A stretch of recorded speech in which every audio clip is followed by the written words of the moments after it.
Magandang araw sa inyong lahat. Happy New Year, people in the house.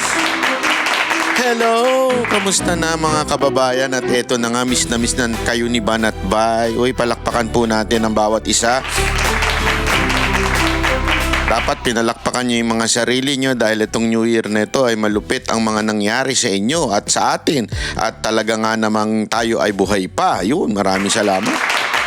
Dapat pasalamatan ho natin ng ating Panginoon dahil sa mga pagsubok na nangyari sa ating buhay, maging ito'y personal, ito'y maging pampolitika o di kaya pangpamilya, tayo po'y nakasurvive ng isang taon na naman. Yun, alam mo, without the help of the Lord, wala tayong ikakasurvive. Kaya dapat natin yung pasalamatan, pamalagian, ha? Ito, pag-usapan na natin, mainit na mainit pa. As in, mainit na kape na revelasyon ni Chavit Singson at kung ano-ano mga binitawan at yung ikinulong nila na si retired General Pokis. Naku po, alam mo, ang dami ho nagaganap, ha? Kasi simula pa lang at meron pang mangyayari. Ito, abangan nyo ho ito, ha? Pakinig kayo na mabuti, abangan nyo. Dahil nga, alam naman po natin nung Disyembre, kahit ho kayo ay busy sa inyong mga Christmas party, Christmas holiday, vacation, marami ang nadismaya. Ang buong Pilipino ay nadismaya dahil sabi ni Marcos may makukulong pero walang ni isang nakulong. Pero syempre, yung mga bayaran niyang vlogger ang sinasabi, di ba si Diskaya naman nakulong? Ay, ang tanga-tanga nila. Ang sinasabi nating gustong makulong ay hindi yung mga private person. Ang gusto nating makulong ay yung mga politiko at lalong-lalo na yung kanyang pinsan. Ang gusto nating makulong at syempre si Zaldico gusto rin natin niya makulong. Hindi ibig sabihin nagsalita na siya, ligtas na siya. Gusto din natin niya makulong. Kasi isipin nyo to, ha. Ang bilis nilang kumilos pagkakalaban sa politika, pero pagdating sa katulad ng nila Zaldico, nila Romualdez, abay, ang bagal-bagal. Di ba ho? Yun ang gusto nating makulong. Kaya nga maraming na-frustrate nitong Disyembre, tapos may nag-usog pa Hindi, Pasko na. Ay, sa bagong taon na, sabi ko naman, pagalaw ng pagalaw. Tapos na ho yung bagong taon, mga kababayan, at wala pa rin pong nakukulong.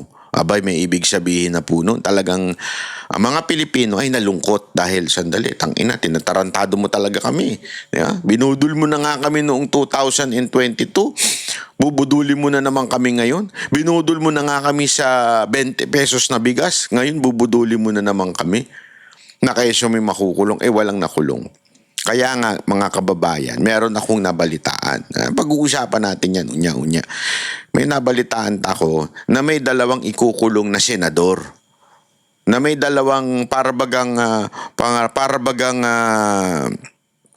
panakipbutas.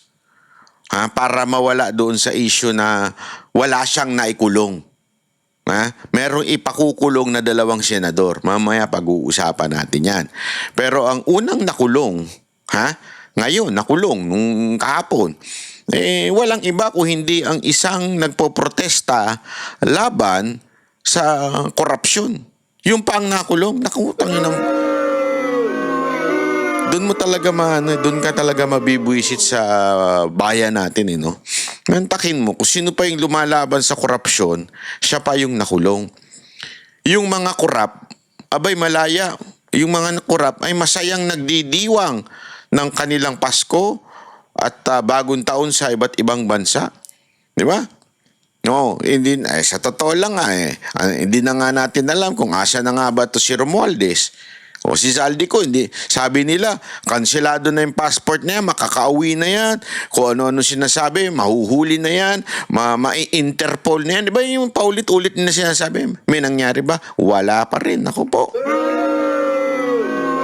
At ang nakulong, walang iba kung hindi lumalaban sa korupsyon.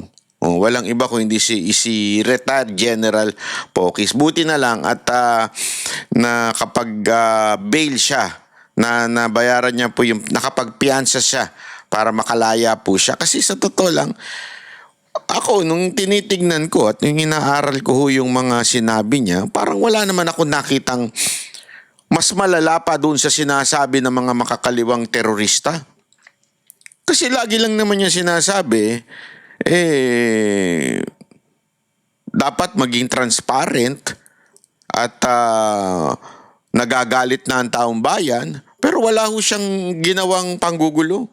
As a matter of fact, di ba sinabi ko nga yun sa video ko kahapon, habang tayo ay nasa park dito sa Tokyo, sabi ko doon mas malala pa nga yung mga makakaliwang grupo ng mga komunista, terorista. Pag sila nagsalita, talagang ibagsak, di ba? Ganun sila Etong grupo ni General Pokis, wala akong ganyang klaseng pagsasalita. As a matter of fact, ingat na ingat po yung grupo na yan. Pag nasa rally, di ba, nasamahan po natin yung isang rally na yan. At sila po ingat na ingat. Meron pa silang mga warning na nung pinagsalita tayo, walang Marcos resign. Yung mga ganyan ba, napakaingat po nito mga to. Pero bakit yan ang inuna? Ay, alam mo, iba't ibang teorya ang bumabalot diyan sa pagpauna na ikulong itong si General Pokis. Alam niyo kung bakit? Isa ho diyan ay talagang winawarningan niya nito ni Marcos. Winawarningan niya na kung sino man ang magtatangkang paalisin ako sa posisyon, kasunod ng pagpaalis doon sa presidente ng Venezuela, kung sino man ang magpapaalis sa aking posisyon, sisiguraduhin ko merong maikukulong. Ayan yung ano niya yung bangbangang inaano para bagang inaano niya sa tao na pag ikaw lumabang ka sa gobyerno nito, ikukulong ka. Kahit ba sabihin nating may bail. Kasi sa totoo lang, hindi importante sa kanila kung magiging guilty ka ba, hahatulan ka ba ng husgado na guilty. Ang importante sa kanila, matakot ka. Takutin ka para hindi na ikaw magsalita. Kasi wala na silang magawa Frustrated ang taong bayan, galit ang taong bayan. Ngayon, konting trigger na lang, talaga nga namang baka paalisin na sa posisyon si Pangulong Marcos, di ba? So ngayon, winawarningan niya kung sino man ang mga magiging leader na paalisin siya sa posisyon. At pag ito ay naipakulong niya itong si General, isipin mo isang PM Mayor, retired general. Isang matapakatikas na tao, naipakulong niya. Ay, ibig sabihin lamang nun, kayong mga susunod na mga junior officer, kayang-kaya ko kayo ipakulong. Kaya wag kayong gagawa ng alam ninyong sasabit kayo dahil pag ako kinriticize nyo o sinabihan nyo, tandaan nyo, kritisismo lang ang ginawa nitong general, si retired general, kritisismo lang ginawa niya pero pinakulong niya. So sinasabi ngayon ni Marcos na kung sino man ang babati ko sa akin, meron kayong pupuntahan. Yan ay kulungan. Ito, pakinggan natin yung pahayag ni retired general nung siya ay nakapag-bail na. Yung pag-aresto, naintindihan ko yon dahil trabaho ng CIDG yun. Ang hindi natin maintindihan at kinakababahalan natin ay bakit yung mga taong nagpapahayag ng mga damdamin, nagpoprotesta dahil dito sa mga matinding korupsyon na ito ay kinakasuhan, inuhuli, inaaresto tulad ko. Alam mo, ito sir, mawalang maistorbo na bago ka tumuloy sa yung sinasabi. Talagang tama yung sinabi ng mga tao lalo na naalala ko I think it was Chavit Singson who said this na mas malala pa itong anak kesa dun sa tatay. Yung tatay, strong personality. Yun yung atake bilang isang pinapakita sa tao, strong. Pero itong isa, kunwari weak, kunwari tatanga-tanga, di ba? Hindi, alam mo yung kunwari hindi ako wala ako dyan. Hindi akong alam dyan sa mga ganyan. Kunwari ganyan, yung para bagang laging feeling kawawa. Yan ang itsura niya eh. Di ba? Totoo naman eh. Yan yung feeling niya. Inaapi ako, kawawa naman ako. Ganon. Ganon ang estilo nitong presidente na to eh. Kunwari kawawa siya. Pero in reality, sabi ng mga tao, kahit nga si Governor Chavit, sinasabi nga na na ito'y mas malala pa sa tatay. Kasi bait-baitan. Which is totoo naman. Kaya mag-iingat kayo sa mga kaibigan ninyo na bait-baitan pagkakaharap kayo. Oo. Yung kunwari ang bait-bait, mag-ingat kayo dyan. Kasi may ibig sabihin lamang po niyan. Ha? Minsan yung bait-baitan pa yan na nanunuklaw. Oo. Sabi ko sa inyo, yung mga kaibigan ninyong mas okay pa yung masamang tao yung kaaway mo. Kasi yung kaaway mo, alam mong kaaway mo. Kaya mag-iingat ka. Pero yung bait-baitan, kala mo kaibigan mo, pag yan, nagbaba ka ng iyong guard, ika nga, yung defensive nyo, yung pagiging defensive mo sa sarili mo, biglang aatake yan. Kasi nga demonyo. Parang ganyan daw si Marcos. Totoo. Kasi noon, lantaran eh. Lantaran yung ng sa media, mga kalaban, opposition, lantaran. Ngayon, slight. Pinadadaan sa iba. Pinadadaan sa iba yung magsampa ng kaso, uutusan yung mga general nila, uutusan kunwari si politikong ganito, o kasuhan mo to para manahimik. Ganun ang ginagawa niya. Ibig sabihin, nag-a-appear siya na siya yung biktima, pero in reality, siya naman talaga yung mastermind na ito, gipitin mo itong tao na ito. Yun ang sabi ng iba, at yun din ang sinasabi ni former Governor Chavit, di ba? Na parang gano'n ang pag-uugali nito ni BBM. Ano sa tingin ninyo mga kababayan? Ako, para sa akin, dami kong alam. Madami kong kinaharap na kaso na yung iba na-dismiss na alam kong hindi naman gagawin ng tao na yun. Alam kong napag-utusan lang. Kasi nga, hindi natin tinanggap yung kanilang alok. Tandaan ninyo ha, hindi lang ako nagsasalita pero napakaraming mantakin. Hindi naman sa pagmamayabang. Hindi ako sa nagyayabang ho ha. Ito po ayoko ito. Ayokong dinadrag o yung bang inaangat ang sariling bangko. Pero siguro naman kahit papaano yung naaabot ng ating channel sa YouTube talagang umaabot hanggang kataas-taasan. Kaya nga may mga nagtangka, di ba? Nasabi ko na sa inyo yan. Ilang beses ako tinangkaan na tapalan ng pera. Nung hindi ako pumayag, dalawa yan. Dalawang higante yan. Hindi ko na lang sasabihin sa inyo, magkamag-anak pa yung dalawa na yun.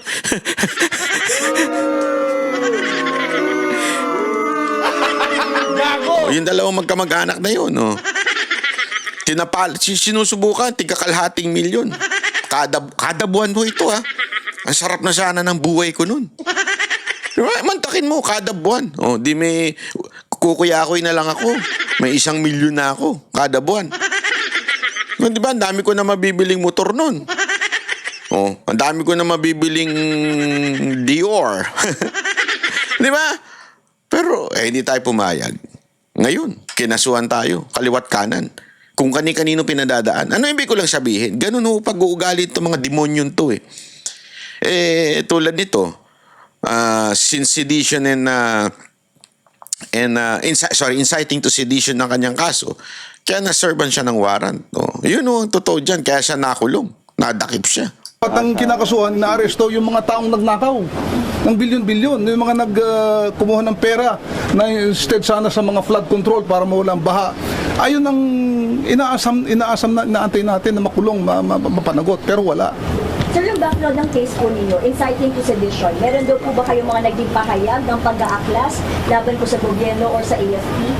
Ayun na nga yung inciting sedition is parang nanghihikayat ng sedisyon na pabagsakin ng gobyerno. Hindi ho namin ginagawa yon sa gobyerno. Kami lamang ay nagpapahayag ng damdamin, matinding puot, galit ng mga tao. Na tulad ninyo, tulad natin lahat, tulad ng mga pulis, tulad ng mga sundalo, na nararamdaman natin yung yun ang paglapastangan ng mga taong pinagkatiwalaan natin, ng mga taong binoto natin, na pagsilbihan tayo, pero sa halip, tayo ay winalangya. Ninakaw nila yung pera ng taong bayan. Yun ang gusto nating mapanagot. Ang bigyan ng justisya. Is it true, sir, na nakikayat kayo sa militar na mag-aklas po sa pamamalaan? Hindi, wala tayong mag-aaklas. Hindi po pwede yun. Yun, masasabi natin mag-aaklas, babagsakin ng gobyerno, talagang seditious yun. Pero hindi ko ginawa yun. Yun yung ginagawa ng United People's Initiative yun.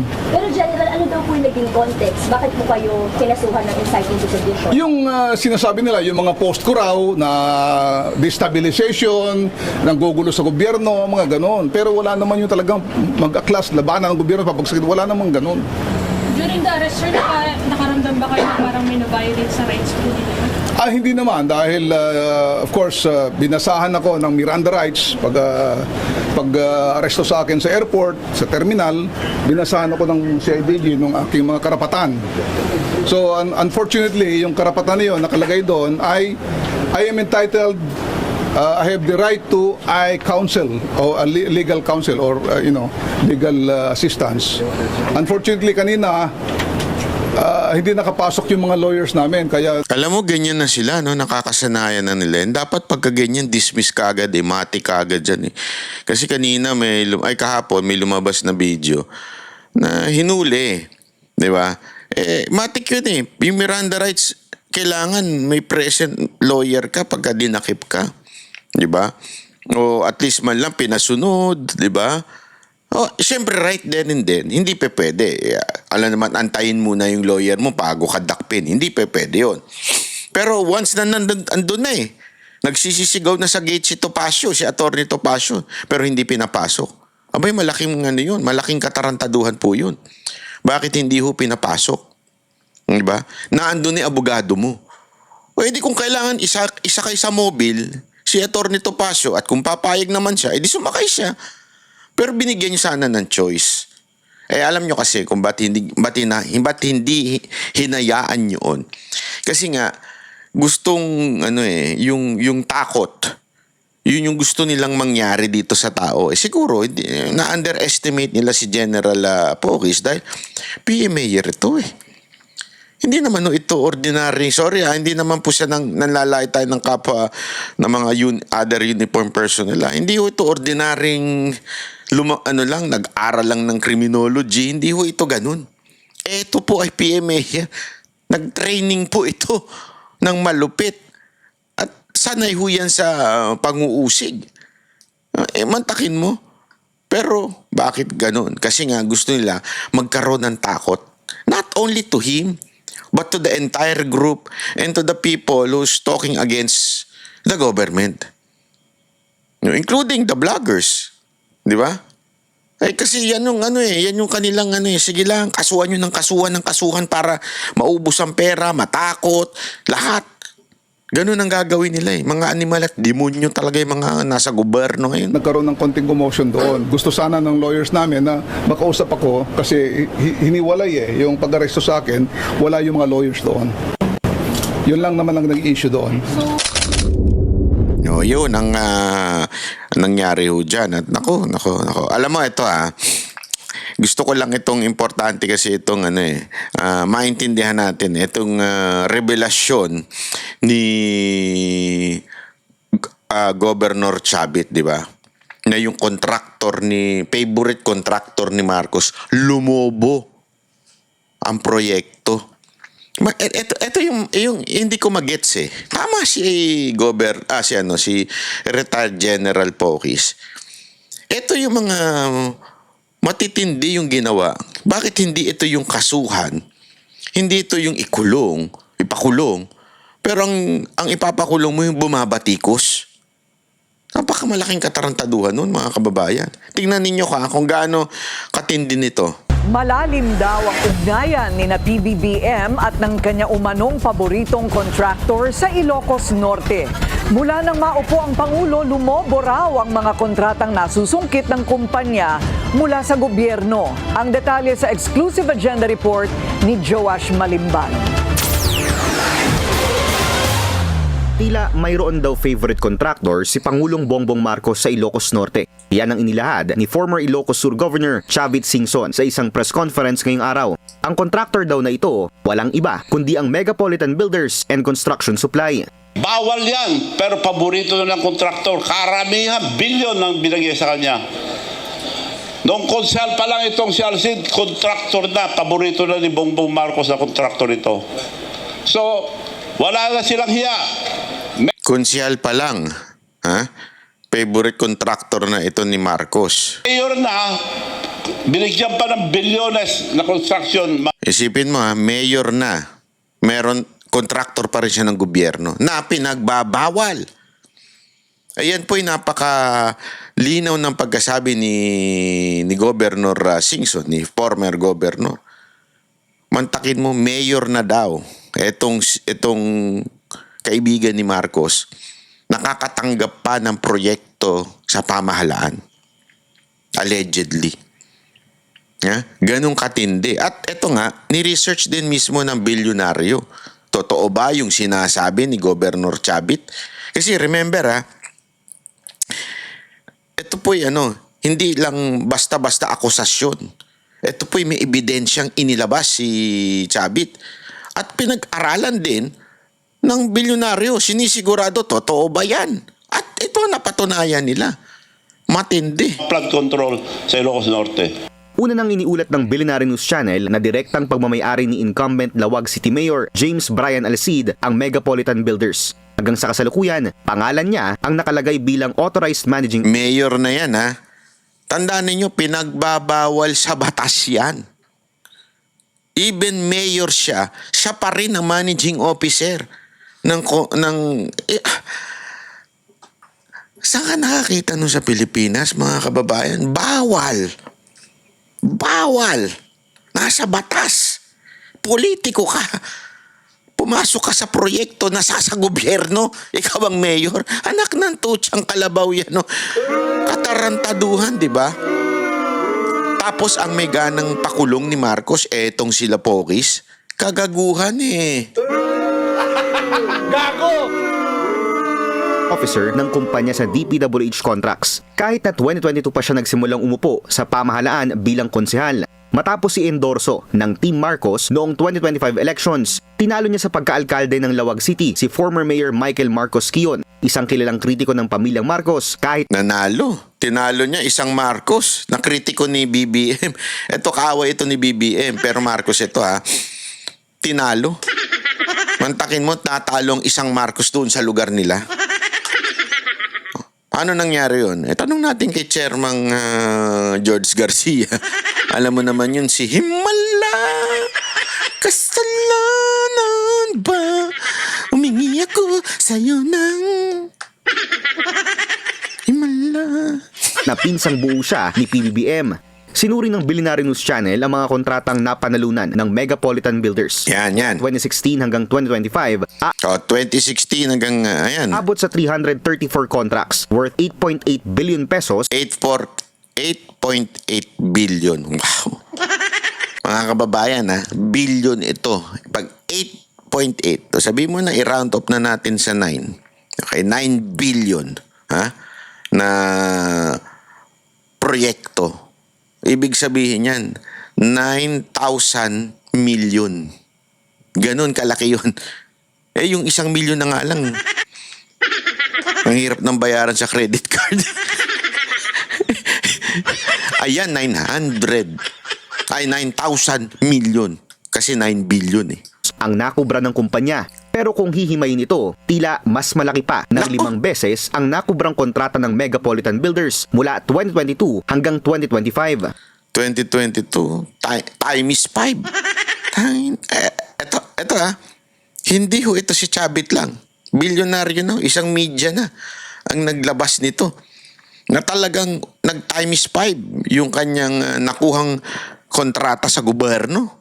Kaysa 2016 hanggang 2021. From 2016 to 2021, 152 contracts worth 1.9 billion peso Noong 2016 to 2021, that is more or more 5 years. Ha?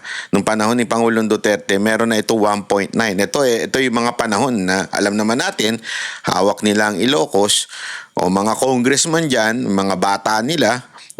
Pero tingnan ninyo yung susunod, ha? ang nakuha ng Megapolitan. Marami pa sa mga kontrata nito mula 2016 hanggang 2018, naka-joint venture sa iba pang mga kumpanya. O gumamit pa ng ibang di ba? Wait, yeah. Yan yung ginagawa nila para makalusot joint venture di ba? Gumamit pa sila ng iba kasi siyempre nahiya pa sila kay siguro iniisip nila hindi atin itong speaker na ni Duterte. So, kailangan medyo palusutan muna natin. Di atin to. Pero nung 2022 na, tingnan nyo, garapalan na. Hindi aabot sa 500 million pesos worth of contracts ang napananalunan ng kumpanya sa mga taong ito. Pero pagputok ng 2022, kasabay ng pagiging konsehal ni Alcid at pag-upo bilang Pangulo ni PBBM, biglang umakyat sa 917 million pesos ang presyo ng mga kontratang nakuha ng Megapolitan Builders. Pagsapit ng 2023, dumoble ito sa 2 billion pesos. 2 billion Dumoble na. Unang taon pa lang, pumalo na ng alaki. Ngayon, nung naging 2023 na, dumoble na. worth of contracts muli noong 2024 at 1.8 billion pesos naman noong 2025. Naku. Sa kabuuan, aabot sa 6.9 billion pesos ang presyo ng mga kontratang nakuha ng Yung kanina kasing almost 9 billion, kasama yung 2021, kasama yung 2016 to 2021. So kung tatanggalin mo yun, eto na daw yung from 2022 hanggang ngayong kasalukuyan, ay 6.9 billion. So i-round up natin 7. So 6.9. kumpanya sa loob lang ng 3 taon mula 2022. Malayong-malayo sa 1.9 billion pesos worth of contracts na nakuha nito sa loob ng 5 taon mula 2016. So imaginein mo malayong-malayo from the 5 years na hindi si BBM ang presidente, at nung naging presidente in 3 years, ang laki ng nilobo. Ano ibig sabihin nun? Hindi. Tanga na lang ang magsasabing, it's a coincidence. Ano kayong sasabihin ni Auntie Claire?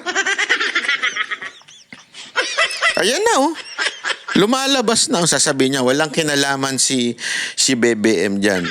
Singhot pa ng utot. Yan naman ang ginagawa ng mga ngayon Singhot ng utot ni BBM. Tapos, ilalabas nila sa bibig nila, iba. Pero akala nila mabango, mabantot din. Parang nagkaroon ng utot sa bibig. Tama, mali. Hanggang 2021. Hindi pa kasama dyan ang JC08. Ito pa, meron pang JC08 Builders. Talagang, eto, sino naman to? Isipin mo, yung pagiging garapal, nagkaroon ng extension. Ano tong extension? Pakingge. Builders Corporation na nakakuha ng 123 contracts worth 679 million pesos mula 2024 na nakapangalan naman sa kapatid ni Alcid. Kita nyo yung katarantaduhan, Gago! Nag-extend. Para bagang sinabi, dagdagan pa natin. Ikaw na may-ari nito isang kumpanya na to. Dinoble yung kumpanya para doblede yung kikitain, di ba? Ganon katindi ang ginagawa nitong mga to. Again, hindi po ako nagsabi niyan. Hindi po ako nag-akusa niyan. Nag-akusa po niyan si Chavit Singson. At ito naman, report ng bilyonaryo. Tayo po ay nire-report lang. Nire-reactionan lang natin yung sinabi ni Governor Singson at itong bilyonaryo na matindi talaga. Imagine niyo mga kababayan, ito ay may ebidensya. Asa na yung mga quote-unquote na anti-corruption kuno na mga kakampuet at mga teroristang makakaliwa? Asa na kayo? Ito, ang linaw pa siya malinaw. Huwag na kayo magtitingin kung saan-saan. Pupunta na naman kayong Davao. Yung mga mga makakaliwang terorista, laging sa Davao nakatingin. Ayaw tumingin sa taas, lagi nakatingin sa baba. I mean ang baba, yung south Ganun eh. Sinubukan ng Billionaire News Channel na kunin ang panig ni Mayor Alcid pero hindi ito tumugon No. sa aming mensahe. Kung ayaw mong, dito ka na lang, magsalita. Sa ko, Mayor Alcid, ikaw ay malayang kontakin mo ako. Kung gusto mong banatbyofficial@gmail.com, kontakin mo ako kung nais mong marinig ang iyong panig. Ay paririnig natin ang iyong panig dito sa ating himpilan. Kasi inakusahan ka ni Governor Singson, bata ka daw na BBM. Tapos itong bilyonaryo ay may nilabas namang mga ebidensya laban sa'yo. Ano masasabi mo dyan? We are open to your opinion. Basta itong sigurado tayo.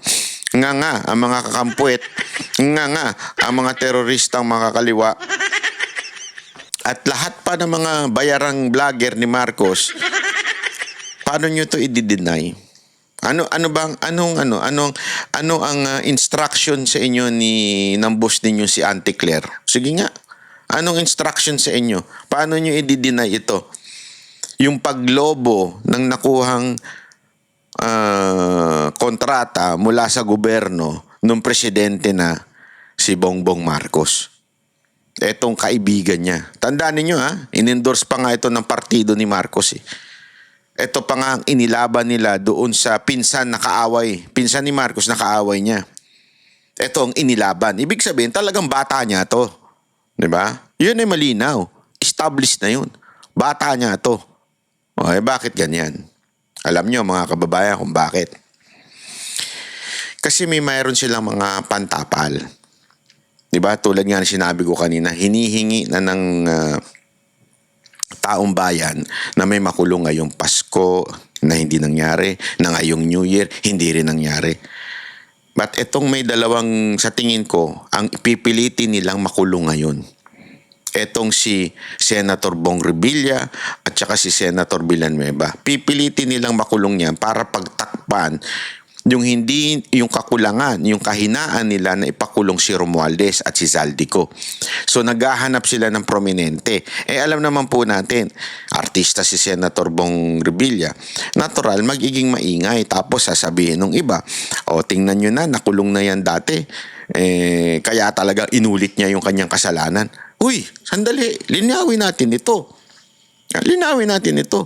Ito, political persecuted lang siya nung panahon ni Pinoy kasi nga 'di ba naalala nyo, dinala siya sa Malacanang at tinatanong ba't di siya bumoto doon sa gusto ni Pinoy at kung ano-anong inano sa kanya, hindi siya pumayag. Nung hindi siya pumayag, kinulong ni Pinoy. Pinakulong ni Pinoy. At nung wala na si Pinoy, nakalaya. Bakit? Kasi hindi napatunayan yung mga akusasyon. Ibig sabihin, tulad ngayon, sinisira lamang yung perception. Sinubukan nilang sirain yung perception kay Bong Revilla noon eh. Ngayon, tandaan ninyo nung pinakulong yan, nung panahon ng mga dilaw, yan ang nakikitang tatakbong presidente nung panahon na yun. Kaya ini-eliminate na nila yung mga possible na tatakbong presidente nun. Kaya ipinakulong yan. At napatunayan sa korte na hindi po totoo yung mga akusasyon. Peke. Fabricated ang lahat ng mga ebidensya. Hindi napatunayan. This time, uulitin nila. Bakit? Kasi nga, maingay. Alam mo naman sa Pilipinas, mga kababayan talagang maingay pagka artista ang Ako, hindi naman sa inaano natin ng mga artista. Siyempre kasi pag artista, pag tumakbo, para bagang walang karapatan tumakbo, ganyan. Di ba? Lalo na yung ginagawa ni Lito Lapid dyan sa Senado. So, para bagang masarap pagtripan yan. Easy target, ika nga. Di ba? Easy target si Senator Bong Revilla. And it will create so much noise. Not only in the Philippines, but also in other countries, OFWs. It will create, kasi yan yung mga tipo ng tao na dali mo sa ibang bansa pagkakaguluhan. Hindi katulad nung si Vice Ganda na hindi nakikilala nung isang OFW. Etong si Bong Revilla, kilala ho ito kahit saan mo dalhin. Kaya nga, pag ito ang naikulong, iniisip ni Marcos o ng gobyerno niya na tatahimik na pagdating sa pagpapakulong kay Speaker Romualdez, kay dating Speaker Romualdez. Yun ang tingin nila. Diba? Pero hindi na nila maloloko taong bayan. Kasi, eto panoorin nyo itong mga ebidensyang pinresinta nitong nag-aakusa sa kanya. Pakinggan.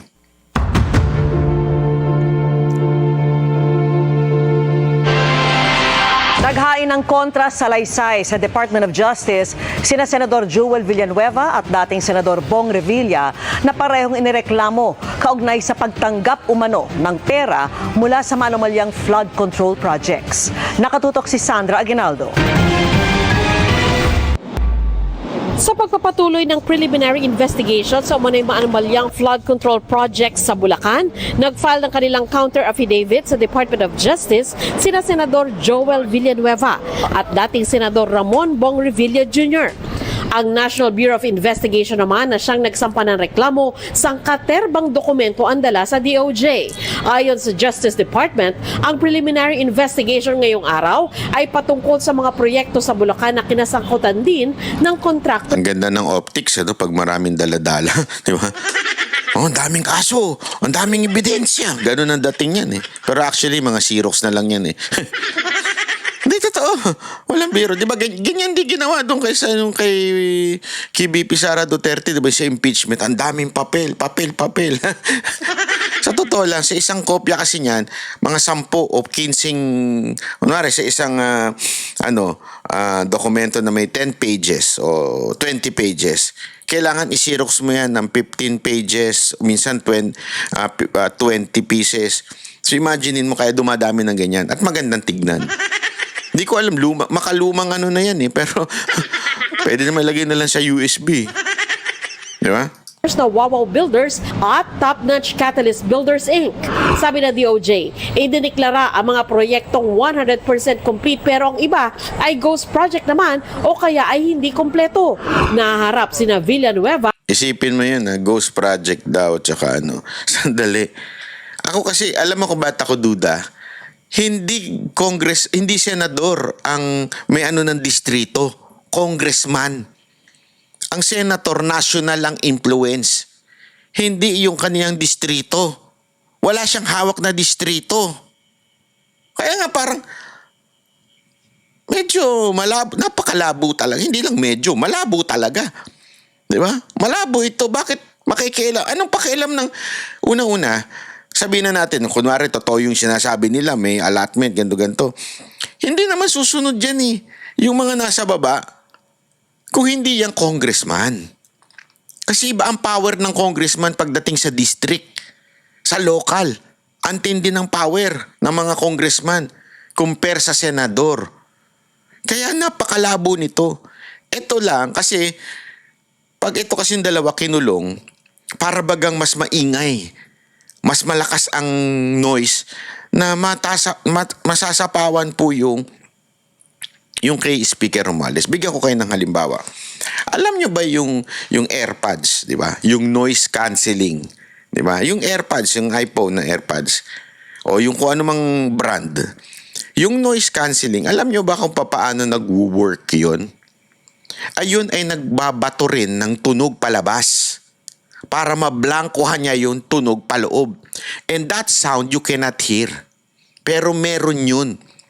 So hindi yun yung akala mo na, kasi iisipin mo na mabuti, paano niya tinatanggal yung noise?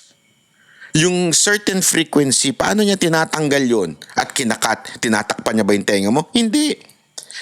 Kaya nga may power ang noise cancelling. Diba? At pagka yung boss, ino-on yun. Kasi nagbabato yun ng tunog din papalabas. Para yung papasok, hindi mo masyado madidinig. Mababawasan. Ganon po ang ginagawa dito.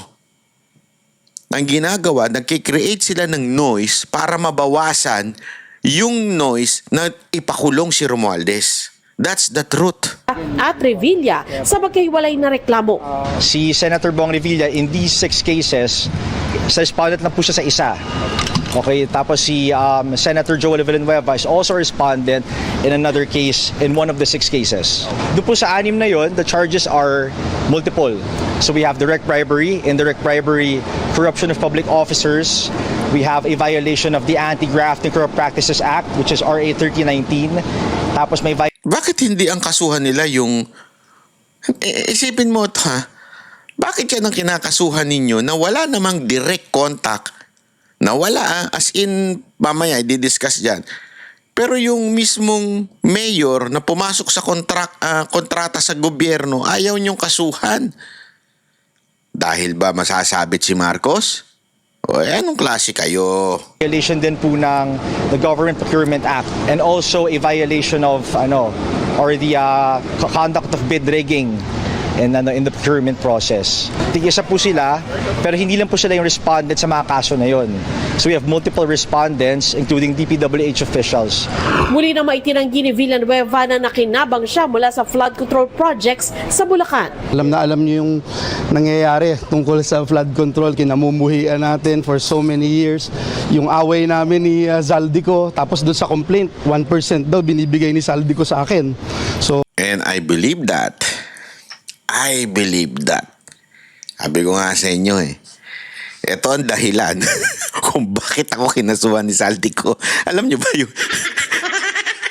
Oh! Kaya kalokohan yung sinasabi na magkaibigan sila na 1% inaabot dito. Yung nag-privilege speech to tungkol sa laptop, tungkol sa family. Basta, nung binanggit niya si Zaldico, naggawa tayo ng reaction video. And from that reaction video, kinasuhan ako ni Zaldico. Nagigets nyo? Nag-react ako sa sinabi ni Villanueva. Kung magkaibigan sila ni Villanueva, pwede sabihan ko na lang si Villanueva, kausapin mo nga yung kaibigan mo. Bakit ako kinasuhan? Kasi nga, ito, binabatikos niya na noon pa si Zaldico. I-rewind ninyo. Huwag kayo maniwala sa akin, i-google ninyo. Alam na alam ko yan, kasi yan ang dahilan ba't ako kinasuhan. Ha? Yung tungkol sa Parmali at saka yung tungkol sa yung SunWest, yung sa laptop. Yan ang dahilan. Tapos sasabihin na binibigyan siya ni Zaldico. Di sana hindi na ako dinamanda ni Zaldico. that's ridiculous. Ayon sa kanyang abogado, meron silang 3 testigo kasama na rito ang staff ni Villanueva na kinilala ni dating Bulacan District Engineer Henry Alcantara bilang peng na inabutan umano niya ng 150 million pesos sa rest house sa Bulacan. Sabi ni Alcantara, para raw ito kay Villanueva bagamat hindi umano alam ng senador na mula ang pera sa flood control. Pero sabi ng kampo ni Villanueva, hindi totoo ang paratang ni Alcantara. Walang binigay. Walang binigay. So, nasa ng pera ko? Nasa kanila siguro. Sa engineer? Saan pa pupunta? Si Revilla. Alam mo yan kasi yung problema Yan yung sinasabing na madaling man name drop. Ini-name drop sila, tapos sasabihin, tao, staff ni mga gago rin kasi minsan yung mga tao porket staff, gagamitin sila, para kay Sen, para kay ganito. Pero sa totoo lang, wala namang binigay. Di ba? Man, hindi nagpaunlak ng interview pero ayon sa kanyang abogado, walang basihan ang akusasyon laban sa kanya. Matatandang idinawit si Revilla sa flood control ni na Alcantara at dating DPWH Undersecretary Roberto Bernardo. Ayon kay Bernardo, tumanggap si Revilla ng 25% commission mula sa flood control. Yung mga ganitong complaint na fina-file na walang batayan, para bang final lang, para lang mangharas o mangabala ng isang individual. So, sa totoo lang, yung mga ganitong complaint, ayon sa batas at sa rules ng evidence, hindi ito dapat paniwalaan. But in the case of Yusek Bernardo, I think we pointed out that he has submitted five affidavits. Ang tingin namin, alam niyo ba yung 5 affidavit na yan? Pabago-bago. Ilang beses niyang binago yung affidavit niya. Kaya nga sabi na nitong mga abogado ni Revilla, kagaguhan na. Pantakin mo At nung binabago niya, Nakita nyo naman sa Senado, di ba? Kanino galing yung papel? Kasi nga, politika sa Cavite ang issue dito. Dahil wala na sa eksena ang mga Remulla sa Cavite. Mahina na sila doon. So para lumakas sila, kailangan maibaba nila yung malakas doon, mga Revilla. So sisiraan nila yung pangalan ng mga Revilla. Hindi na importante kung makonvict o hindi makonvict ito si Revilla, si Senator Bong Revilla. Ang importante masira yung pangalan. Kaya nga, pabago-bago yung affidavit nung Bernardo. I mean, kung sure ka, bakit pabago-bago? Ay, nagbabago yung katotohanan. Every time mo makakausap si Remulla. Every time, kasi nung panahon na yung DOJ pa si Remulla. Siya nga may bit-bit lagi, di ba? Pinunayan ni Marcoleta. Siya lagi may bit-bit dito kay Bernardo. Bakit particular si Bernardo? Kasi si Bernardo ang nagdawit kay Revilla. Isipin niyo mabuti, kung kayo ay talagang malalim mag-isip, bakit ang may bit-bit at ang bit-bit lang ni Remulla ay walang iba kundi si Bernardo, yung Yusek Bernardo? Bakit siya lang ang binibit-bit ni Remulla? Di ba? Isipin niyo yun, ha? Tapos, pabago-bago. Bakit? And there was an instance na nakita pa sa video. Inabot yung kanyang affidavit. Di ba? Halatang halata eh. Trying to really enter the witness protection process. Isa pa yan, And the only way that he can be admitted is actually point to somebody higher. Kaugnay pa rin So isa pa yun na dahilan para magkaroon ng dahilan para maging state witness itong si Bernardo. Kailangan niya magtuturo ng mas mataas. Malamang wala siyang personal knowledge dito kay, ewan ko kung wala siyang personal knowledge kay Romualdez o baka naman iniilag lang niya si Speaker Romualdez. At kasi kung iilag mo si Speaker Romualdez, sino ituturo mo ngayon? Di ba? Hindi naman pwedeng si Zaldico. Ano mangyayari? So kailangan magturo ka ng iba. Yun ang sinasabing paliwanag ni attorney. Kaya itinuturo si Senator Bong Revilla. sa flood control issue, inilahat ngayon ng DOJ na gumugulong na rin ang investigasyon nito sa plunder complaint laban kay dating Representative Zaldico. There's an allegation of conspiracy. Of course, the act of plunder could not have been committed by one individual alone. Tagal. Of course, necessarily, may makasama siya dyan. Hiningan namin ng reaksyon ng abogado ni Ko pero wala pa itong tugon. Sandra, Ang tagal, di ba? Yan, dahil sa kapalpakan nila na hindi makulong si Romualdez at hindi makulong si Zaldico, maghahanap sila ng kapalit. Yan yung sinasabi natin, prinsipyo ng AirPods o yung noise cancelling na mga earphone. Kailangan palitan mo yung tunog na nanggagaling sa labas eh. Batuhan mo ng tunog. Ganun. Ayan na nangyayari. So mag-iingay sila through Bong Revilla at saka itong si Villanueva. Maingay yan eh, pag nakulong yan dalawa na yan. Kaya abangan nyo, makukulong yan dalawa. Hindi, eto. Ako sana wag naman kasi napakakawawa naman yung tao kung alam naman natin politically persecuted lamang kasi Cavite issue to eh. Oh.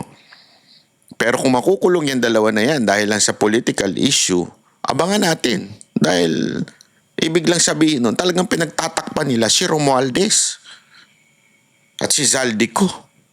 Diba? Yung kapalpakan nila kay Romualdez at kay Zaldico, pinagtatakpan nila. Naku po. Kaya mga kababayan, lagi-lagi nyo tatandaan ha. Manood lang kayo sa Banat Bay kasi dito ipapaliwanag natin kung anong tunay na nangyayari.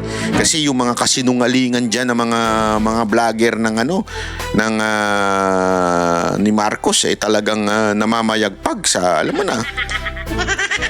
Tapos yung mga kakampuet pa. Kasi talagang, ito kasi, iniilag nila si Romualdez, iniilag nila si Marcos, iniilag nila si Zaldico. Ayaw ko kay Zaldico kung ngayon iniilag pa rin nila. Pero ang sigurado ko, ang iniilag nila si Romualdez at si Marcos bilang mastermind. Yan ang ginagawa nila.